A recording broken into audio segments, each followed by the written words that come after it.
George Bush is at the G8 summit. Apparently, off mic, tells the rest of the world leaders, since this is going to be his last G8 summit, he says, goodbye from the world's biggest polluter.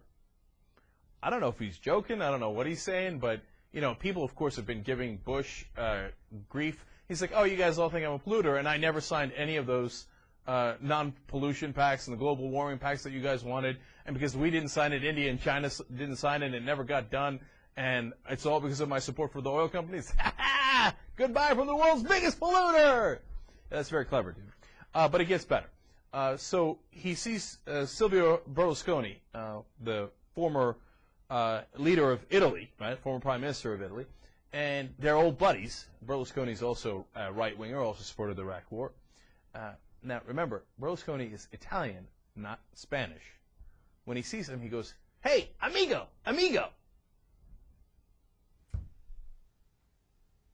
The dude is just embarrassing. Then he continues, hey, how you doing, Silvio? Good to see you. Did Putin come to see you since I saw you? Oh, he didn't? Huh? And then he asked him about his legal troubles, which is not sure the way you want to go.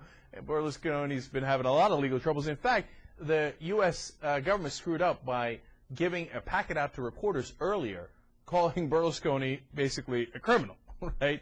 And said that he was having difficulty because of all of the trouble that he'd gotten in back at home, and called him suave and used some racial references. Now, they didn't mean to. They just took it out of apparently some encyclopedia reference to Berlusconi. I don't know if they Wikipedia'd his ass in the parlance of Soldier Boy. But they put that in there in the packet, and then they got embarrassed. They're like, no, no, no, we didn't mean to call Berlusconi a criminal. But Bush wanted to make it up, so when he sees him, he's like, hey, hey, how you doing, amigo? All right. Then, of course, Bush used one of his favorite signs. Oh, by the way, the packet also referred to convictions on a number of corruption charges for Berlusconi. Oops. And then he refers to Robert Zoellick, who used to work in the Bush White House and now is the head of the World Bank. That's where they usually put, like, their most heinous people, like Paul Wolfowitz. When they're done at the White House, they move him to the World Bank.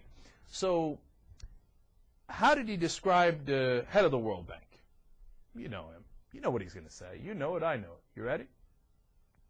Hey, everybody knows Zoellick? The World Bank man. The World Bank man. You're going to go with the World Bank man. That's the direction you're going to go. This guy is unbelievable, man. Let me see. Do I have any? Oh, yeah. Here we go.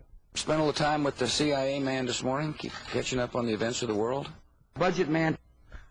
He's got his CIA man, he's got his budget man, and now he's got his World Bank man. Embarrassing.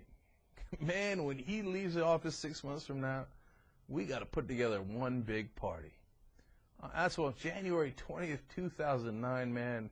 Light the firecrackers, grab a hot dog, grab an apple pie, celebrate America. We're back.